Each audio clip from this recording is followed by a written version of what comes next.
January 17th, local community emergency responders joined with Joint Base San Antonio Randolph firefighters for familiarization training on the T-1, T-6, and T-38 aircraft, all aircraft that routinely fly from JBSA Randolph.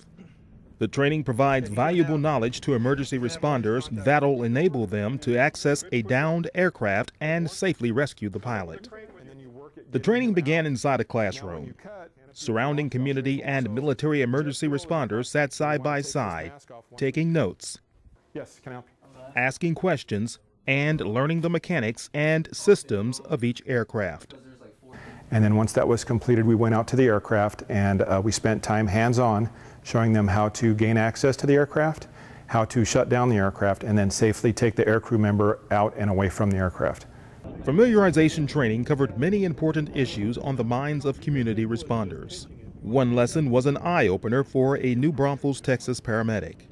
One of the things that I thought was neat and that I learned today that I didn't know before was that the prop-driven aircraft that we see fly in and out of New Braunfels, that it flies out of Randolph, actually has an ejection system, which I had no idea about. So it was quite interesting to learn. And one of the Air Force's newest firefighters gave the training he received high marks.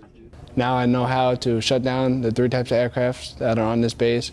I know how to chock them if I have to. If they have to be pinned, I can pin them. So in any type of emergency, now I know how to shut it down and make sure it's safe for me to go in and also safe to get the pilots out.